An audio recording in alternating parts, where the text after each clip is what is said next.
সেদিন চলে গিয়েছিলাম পানিওতে পানি খেতে। হুটহাট কোনো প্ল্যান ছাড়া আউটিংগুলো কিন্তু অসাধারণ হয়, তাই না? আমার নিজেরও পার্সোনালি হুটহাট বের হতে খুবই ভালো লাগে। হ্যালো, আসসালামু আলাইকুম এভরিওয়ান। কেমন আছেন সবাই? আশা করছি আল্লাহর অশেষ রহমতে আপনারা সবাই ভালো আছেন। অ্যান্ড আমিও আল্লাহর অশেষ রহমতে অনেক অনেক ভালো আছি। আমি Punam from my page Punam সিম্পায়ার চলে আসলাম আরেকটা নতুন ব্লগ নিয়ে। আজকে চলে এসেছি পানিওতে।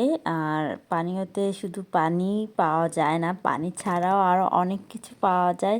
সেটা ভিডিওর একদম ফার্স্টে আমি মেনু কার্ডটা দেখিয়ে দিয়েছি। আর এই রেস্টুরেন্টটা হলো উত্তরা আজমপুর থেকে সোজা সাঙ্গামের মোড়ের দিকে যেতেই হাতের ডানে পড়বে। যদিও এই রেস্টুরেন্টটা আমি এবার বাংলাদেশে গিয়ে দেখেছি যে নেই, ছিল না।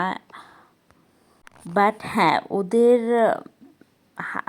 ফুচকাটা আমার একদম খুব একটা ভালো লাগেনি।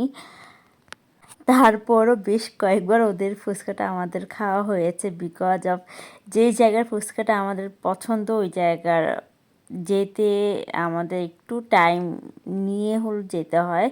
আর এটা আমাদের বাসার একদম কাছেই, দ্যাটস ওয়াই এখানে বেশ কয়েকবার খাওয়া হয়েছে। বাট হ্যাঁ, ওদের চাটা কিন্তু ভীষণ মজা, ওইটা ট্রাই করে দেখতে পারেন। যদিও এই রেস্টুরেন্টটা আমি কেন জানি এবার বাংলাদেশে যাওয়ার পর হলো খুঁজে পাইনি বা ছিল না। এই তো ফুচকা অর্ডার করেছিলাম, দই ফুচকা অর্ডার করেছিলাম, ওইটার ক্লিপ নেওয়া হয়নি। দেন ফুচকা খাওয়ার পরে আমরা চা খেয়েছিলাম। ফুচকা সব কিছুই ঠিক ছিল, বাট কেন জানি কোনো কিছুর তো অবশ্যই কমতি ছিল।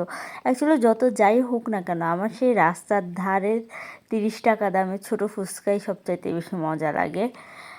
আর আমার হ্যারি পটার হলো রাস্তার ধারের খাবার আমাকে খুব একটা খেতে দেয় না। সে খুব হাইজিন মেনটেন করে, কি আর বলবো। দ্যাটস ওয়াই বাধ্য হয়ে তার সাথে আসলে আমাকে এইসব খুব ব্যয়বহুল টাকা পয়সা খরচ করে দোকানে বসেই খেতে হয় ফুচকা, কিছুই করার নেই। এই তো আমরা ফুচকা টুচকা খেয়ে চা খেলাম, চাটা খেয়ে বাসায় চলে আসলাম। এই তো আজকে এই